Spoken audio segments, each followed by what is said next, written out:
자, 그러면 제가 좀 알아보기 위해서 한 분씩 살펴보도록 하겠습니다. 자, 배우분들 역시 이번 작품을 통해서 정말 색다른 면모를 보여주실 것 같은데요. 첫 번째로 목경남 스틸부터 만나봅니다. 네, 무언가를 보고 지금 굉장히 놀란 눈빛인데요. 한밤중에 지금 자전거를 타고 가는 목경남 모습이 보입니다. 박혜수 씨, 네, 목경남은 어떤 인물인지 궁금하고 또 어떻게 하다가 악연에 빠지게 되는지도 말씀 부탁드릴게요.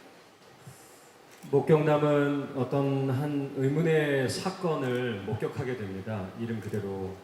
그러면서 이제 그거를 방관하고 그거를 어떤 안경남의 얘기로 인해서 돈을 받으면서 사건을 무마하려고 하면서 사건은 조금 더 커지고 그러면서 폭풍처럼 또는 열차처럼 앞으로 달려나가게 되는 그런 인물입니다. 조금 의문스러운 인물입니다. 자, 묵인의 악연에 빠지는 그런 목경남인데 캐릭터 영상에서도 이제 볼 수 있듯이 이 목경남은 안경남의 위험한 제안을 받아들이지만 나중에는 또 역제안, 그쵸? 거액의 돈을 또 요구하는 그런 인물인데 어떤 감정을 좀 이번 목경남을 통해서 보여주려고 하셨어요? 모든 걸 다 말씀드릴 수는 없지만 그 친구가 이런 선택을 할 수밖에 없었던 이유들을 좀 찾아봤어요. 그게 저랑은 닮아있지 않고 제가 공감할 수 없는 부분임에도 불구하고 그 상황에서, 그 극단적인 상황에서 순차적으로 변화하는 모습들에 조금 중점을 두고 싶었었습니다. 박혜수 씨가 연기를 잘하면 잘할수록 우리 이광수 씨 많이 옥죄어 왔겠네요. 예, 숨통이 조여왔습니다. 숨통을 네, 조이게 하는 연기. 네네네. 아, 기대해 주시기 바라겠습니다. 자, 그러면 이제 다음 스틸을 만나보시죠. 두 번 다시 만나고 싶지 않은 사람을 마주하고 있는 느낌이 강하게 들죠. 신민아 씨는 주연 캐릭터 소개와 함께 어떻게 악연에 빠지게 되는지 그 이유 말씀 좀 부탁드릴게요. 주연은 과거 트라우마를 갖고 있는 외과 의사고요. 두 번 다시 마주치고 싶지 않은 인물과 만나면서 감정이 막 휘몰아치는 인물입니다. 두 번 다시 만나고 싶지 않은 인물과 마주치게 되면서 감정이 휘몰아치는 우리 주연. 사실 트라우마를 마주하면서 상처의 악연으로 엮이게 되는 주연인데 무엇보다 감정선이 굉장히 중요한 캐릭터가 주연인 것 같아요. 어떻게 좀 그런 감정선을 표현하려고 하셨는지 궁금합니다. 과거에 이제 큰 트라우마를 겪고 지금은 이제 외과 의사로서 일을 하고 있는데 주연이는 그 고통에 매일 잠을 못 자고 고통 속에 살아요.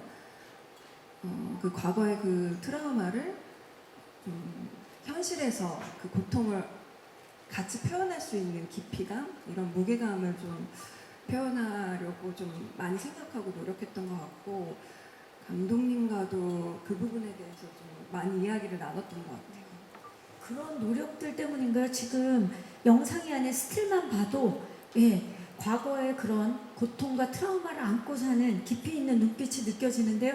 우리 신민아 씨 연기 기대해 주시기 바라면서 다음 스틸 만나보시죠. 빚을 갚기 위해 아버지를 죽이는 계획까지 세우는 인물이죠. 사채남의 스틸입니다. 아, 정말 이준 씨. 네. 자, 사채남 어떤 인물인지 궁금하고 그리고 어떻게 악연에 빠지게 되는 겁니까? 이제 빚이 불어나서 한 달 만에 갚지 않으면 안 되는 죽임을 당할 수도 있는 상황에 몰려서 마침 아버지의 사망 보험금 증서를 발견하게 돼서 이제 잘못된 선택을 하게 되는 거죠. 그 선택, 살인 청구를 길용 캐릭터한테 제안하는 인물입니다. 이 부채 악연에서 빠져나오지 못하는 그런 인물인데 그렇다면 캐릭터를 연기하실 때 가장 고민스러웠던 부분 또는 흥미로웠던 부분 뭘까요? 결국 관객이 볼 때도 저 나쁜 놈이 저런 더 나쁜 선택을 하게 되는 것이 좀 그럴 법하게 보여야 되는 게 제일 중요하다고 생각했어요. 그래서 저 친구가 저 결정을 할 때 진짜 엄청 내적 독백을 많이 하거든요. 마치 햄릿처럼 아버지를 죽이느냐 마느냐. 근데 저 캐릭터로서는 가장 머리를 굴려서 최선의 선택을 하게 되는 그 과정을 되게 중요시했던 것 같습니다. 과연 이준 씨가 시청자들을 어떻게 설득하게 될지 기대해 주시기 바라면서 다음 스틸 만나보시죠.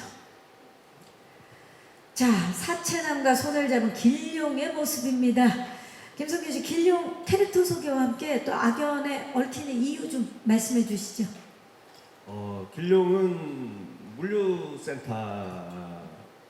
잘리게 돼요. 이제 직장을 잃게 되는데 고향에 있는 아픈 아이를 위해서 돈이 필요한데 그 순간 사차남이 이제 위험한 악한 제안을 하게 되죠. 이제 그래서 그 제안을 받아들이면서 그 계획에 이제 일부가 되는 거죠. 엮인 거죠, 이제. 예. 거래의 악연에 빠지신 거군요. 거래의 악연. 그렇죠. 자, 근데 이제 길룡이 돈을 벌기 위한 이유는 또 가족 때문인 걸로 알고 있어요. 네네네. 그렇죠. 그러니까 어떻게 보면 이게 굉장히 이중적인 길룡의 모습일 수 있는데 이런 부분을 좀 표현하기 위해서 어떤 부분 신경을 쓰셨나요? 그래서 이거 대본을 읽으면서 길룡이 또 가족들한테는 가장이고 가족들한테 울타리잖아요. 그런데 또 누군가를 만나서 또 악인이 되는 거잖아요. 그래서 이 작품을 보면서 참 악인이 따로 있고 선이 따로 있는 게 아니구나라는 것들을 좀 생각을 많이 하게 됐고 그런 부분에 대해서도 이제 표현에 좀 신경을 썼고요. 그리고 분장팀의 도움을 많이 받은 것 같습니다. 네, 길룡 캐릭터에. 예. 네, 이 자리를 빌려서 분장팀에게 또 감사의 마음을. 감사합니다. 예.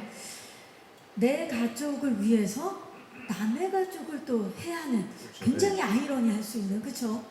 좋습니다. 김성균 씨가 또 이번에 연변 사투리와 중국어 그리고 어두운 느낌을 자아내는 분장까지 다 해내셨죠?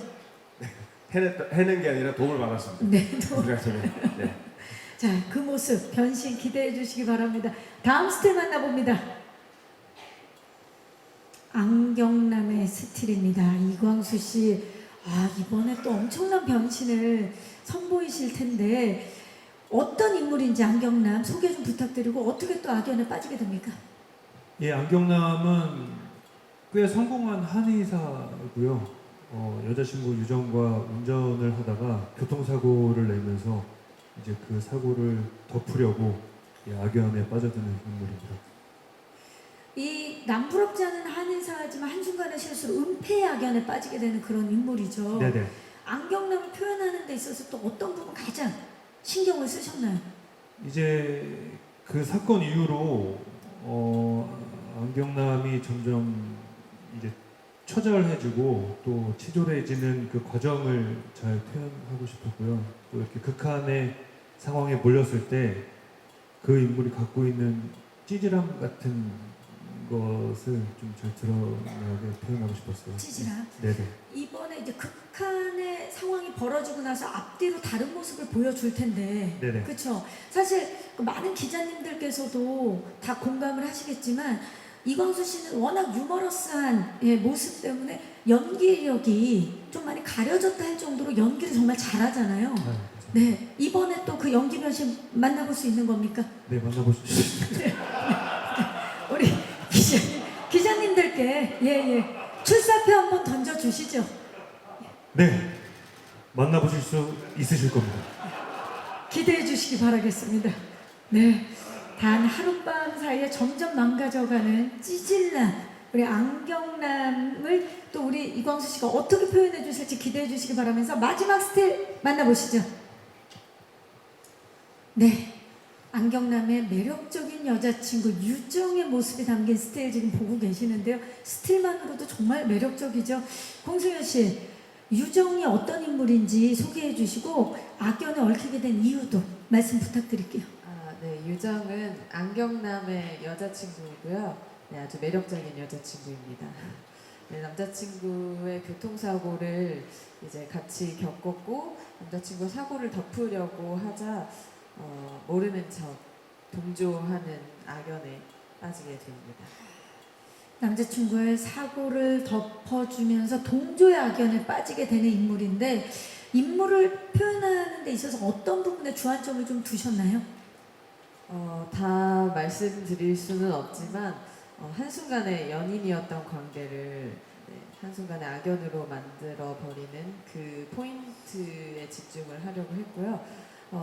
또 제가 또 처음 보이는 모습이다 보니 처음 해보는 캐릭터여서 분장팀과 의상팀 도움을 정말 많이 받았어요. 상상만 했던 그런 제 모습을 직접 구현해 주시니까 오히려 연기하기에 큰 도움이 되었던 것 같아요. 그동안 공승현 씨에게서 본 적 없는 모습을 이번 악연을 통해서 또 만나볼 수 있을 거라는 기대감이 듭니다.